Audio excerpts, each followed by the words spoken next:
Salut à tous et à toutes les amis, c'est Youk et bienvenue pour cette nouvelle vidéo sur Zenless Zone.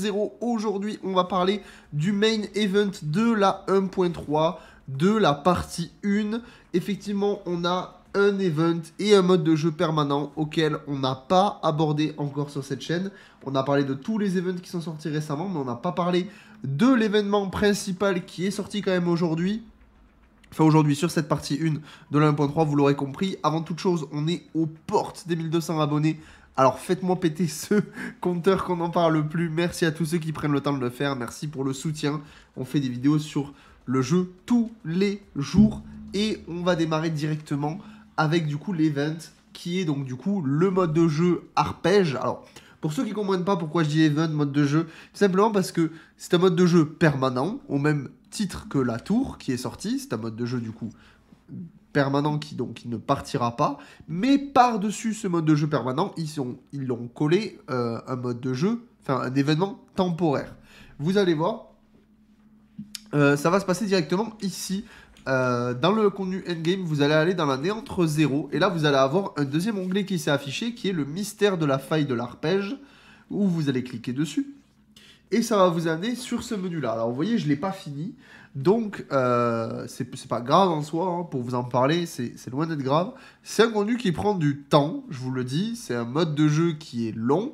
Pour ceux qui l'ont pas fait, c'est le retour du mode télé en plus abouti, un peu plus recherché. Alors, on va en parler juste après avec un petit peu mon avis, tout ça.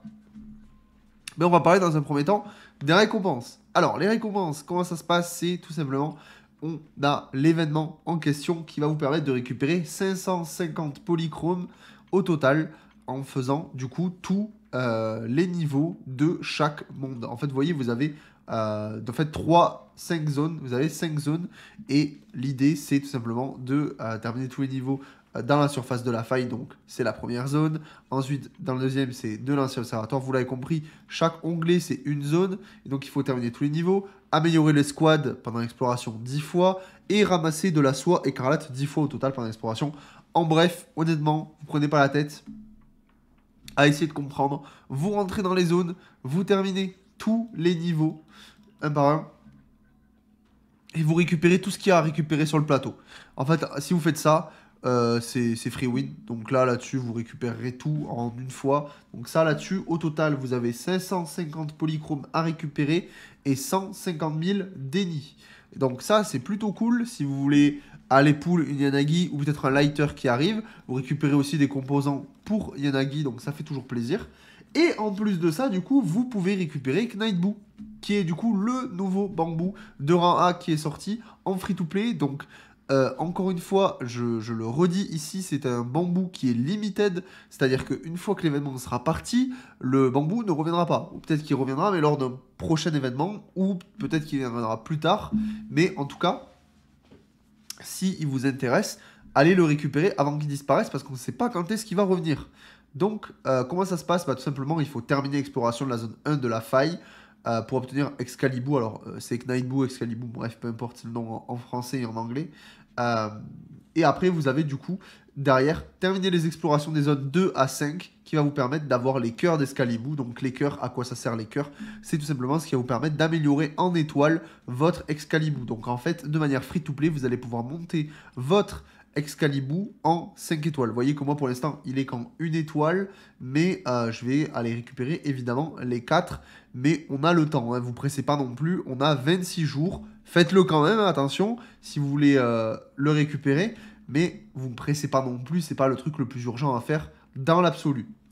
Vous avez également, ce qu'il faut savoir, c'est que vous allez avoir un arbre de technologie, une sorte d'arbre de compétences qui débloquera une colonne par chapitre. Débloqué, c'est-à-dire que chapitre 1 vous avez donc du coup ces 3 slots, chapitre 2 vous en débloquerez, voilà, et chapitre 3 je débloquerai le 3e, le 4e, le 5e, bref, vous avez compris.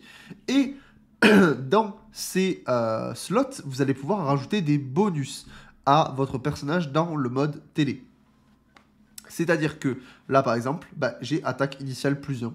Lorsque vous subissez des dégâts, 5% de chance de régénérer une case de récupération de PV, 1% de chance de générer une case de résonium lorsque vous éliminez un ennemi. Et en fait, il faut tout simplement récupérer de la soie écarlate quand vous faites le mode télé, ce qui va vous permettre de reset tout simplement le bonus et de remélanger Je vais pas le faire là parce que j'ai des trucs que j'ai pas forcément envie de perdre.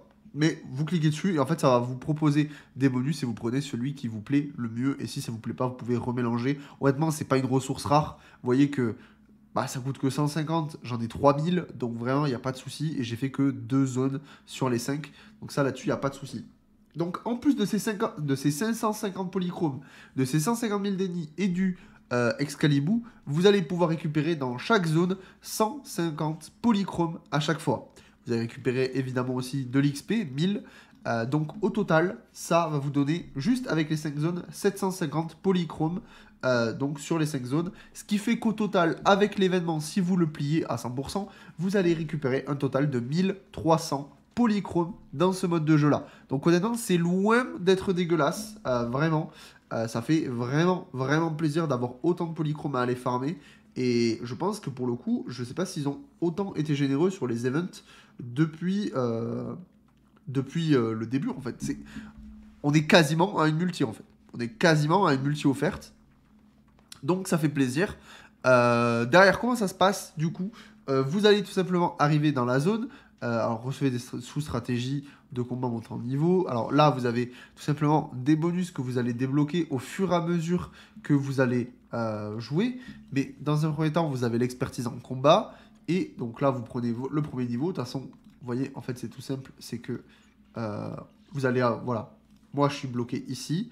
Et bien, si vous n'avez pas encore fait le mode de jeu, vous allez débloquer le premier. Vous allez faire commencer. Et ça va vous amener, du coup, dans le mode de jeu. Le mode de jeu télé. Alors, je vais mettre des grosses parenthèses sur ce mode de jeu. Parce que, honnêtement, de mon avis personnel, full perso, il y a deux écoles. Je sais qu'il y a des personnes qui l'aiment pas. Il y a des personnes qui l'aiment beaucoup. Honnêtement, je fais partie des personnes qui l'aiment bien. Mais c'est... Alors, je vais juste passer le guide, quand même, s'il vous plaît. C'est pas très clair. C'est-à-dire que le jeu, même s'il t'explique, tout s'enchaîne très vite. Il y a beaucoup d'effets, il se passe beaucoup de choses à l'écran. Et on comprend pas tout ce qui se passe. C'est pas tout le temps très clair. Et vous voyez, de suite, là, il y a... En fait, il y a beaucoup de choses. C'est super bien pour ceux qui se butent à ce mode de jeu-là. Mais si vous voulez juste faire l'événement, après, ça se fait très facilement. Moi personnellement, tous les niveaux je les fais, je rush, je me prends pas la tête et ça se fait tranquillement. Mais je pense que c'est un mode de jeu qui, pour kiffer, il faut s'y investir sur ce mode de jeu, essayer de bien le comprendre de fond en comble, parce que c'est loin d'être, comment dire, c'est pas très clair. En vrai, je trouve que c'est pas très clair. Par exemple, vous voyez, alors c'est marrant, mais l'heure holographique qui vous permet de faire immédiatement 808 clés. En fait, c'est un bait si vous cliquez dessus. Et ben, vous ne débloquez pas 808 clés, vous débloquez 808 rouages. Mais en fait, parce que c'était un leurre holographique. Donc vous voyez que, ok, c'est logique, c'était un leurre, tout ça, mais le jeu, sur ce mode de jeu-là, il est pas clair. Et donc du coup, tu peux vite te faire avoir ou tu peux vite ne pas comprendre ce qui se passe. Donc en fait, c'est tout simplement un mode de jeu où vous allez avoir votre petit personnage. Je vais peut-être juste baisser un poil le son de la musique qui est assez forte. La musique est un banger, soit en passant. Donc vous avez vos points de vie, vous avez vos points de dégâts, et tout simplement il va falloir avancer sur le plateau, avec du coup des cases comme celui-là qui peut vous permettre de vous soigner. Alors, évidemment, vous avez un petit tuto au début qui va vous répéter ce que je vais vous dire en fait tout simplement. Donc qui va vous soigner. Après, donc vous avez la fameuse soie qui permet d'améliorer l'arbre de compétences comme je vous avais expliqué au début. Et ensuite, donc du coup, vous passez au niveau suivant. Voilà, le guide s'arrête ici, c'est parfait. Vous voyez, le guide est très court. Et là, on rentre clairement dans le vif du sujet avec du coup des pièces rouages, des bombes. Donc du coup, il faut suivre un petit peu parce que vous avez pas mal de choses. Alors au début, c'est très simple. Mais vous voyez, là, en fait, si tu t'y mets pas et que tu réfléchis pas, tu peux vite ne pas comprendre. Donc des fois, se poser et juste essayer de comprendre l'événement, c'est pas trop mal. Mais sachez que c'est un mode de jeu qui prend quand même un peu de temps. Et ce qui est plutôt cool, étant donné que ça permet de pas trop se faire chier sur ce mode de jeu, enfin, sur cette 1.3. Après, si vous aimez pas ce mode de jeu là, c'est compliqué. Évidemment, c'est compliqué. Vous voyez que là, il a 4 de dégâts et 24 de PV. Bon, je suis censé pouvoir l'éclater. Donc là, je le tape. J'ai 55, 18. Hop, je peux continuer. Il lui en reste 12. Je peux continuer à spam. C'est bon, je l'ai battu. Je récupère des passifs que je vais pouvoir avoir. Vous obtenez plus d'objets en ouvrant les coffres. Lorsque vous marchez sur des pics, vous ne perdez aucun PV, mais une bombe explosive est générée. Bref, vous avez plein d'effets qui s'activent partout, qui est super cool si vous kiffez ce genre de mode de jeu. Mais c'est vrai que si vous ne connaissez pas et que vous voulez pas prendre le temps de bien comprendre, ça va être le bordel, je vous le dis. Surtout dans les niveaux d'après, c'est vite le bordel. Donc voilà, vous avez des cailloux que vous pouvez péter ici. Vous voyez, il y a des passages secrets également. Bref, je vais pas vous faire la découverte du mode de jeu. Mais vous avez pas mal de trucs à les farmer comme ça. Et honnêtement, le mode de jeu... Alors personnellement, à titre full personnel, le mode de jeu, je le trouve bien, comme je l'ai répété. C'est un mode de jeu qui, je trouve, s'inspire de la prophétie, donc la quête secrète qu'il y avait sur le jeu. Je trouve qu'ils sont vraiment inspirés de ça pour essayer de créer un mode de jeu. Et ça se voit qu'ils ont bossé le mode télé. Qu'on aime ou qu'on n'aime pas, on peut que saluer le fait que ça se voit qu'ils l'ont travaillé, le mode de jeu. Et ça fait plaisir. Maintenant, est-ce qu'ils sont pas allés soit un peu trop fort, soit un peu... c'est un peu le bordel, quoi. Parce que vraiment, déjà, la zone 2, je suis là, c'est facile, c'est pas compliqué, mais c'est que c'est vraiment le bordel au niveau des effets. J'ai tous les trucs qui s'activent. Je marche sur quelque chose, il y a 400 coffres qui s'ouvrent à côté.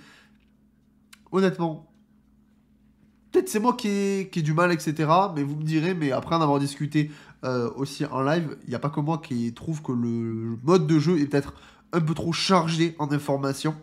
Mais bon, on va pas se plaindre. On a un mode de jeu qui est quand même assez conséquent. Il dure pas 5 minutes à faire, donc ça fait plaisir quand même.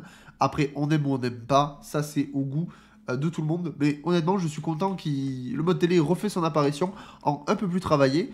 Et c'est peut-être bon signe pour la suite. Est-ce que sur la 1.4, ça va revenir en encore plus travaillé que le mode arpège? Ben ça, on le verra en temps et en heure. Dites-moi ce que vous en pensez de ce mode de jeu-là. Et si l'event, vous le kiffez vraiment, je trouve ça cool qu'on ait autant de polychromes à aller se récupérer là-dedans. Et puis, il faut le mériter. Parce qu'il faut quand même le faire. Ça prend un peu de temps, comme je vous l'ai dit. Donc, le faites pas à la dernière minute. Mais là, vous avez le temps. Si vous ne l'avez pas encore attaqué, ne vous inquiétez pas. Ne vous pressez pas. En tout cas, si vous avez kiffé ce genre de vidéo résumé d'event, n'hésitez pas à vous abonner, le petit pouce bleu comme d'habitude. Et nous, on se retrouve demain pour une nouvelle vidéo sur Zen Zone 0. Ciao, ciao.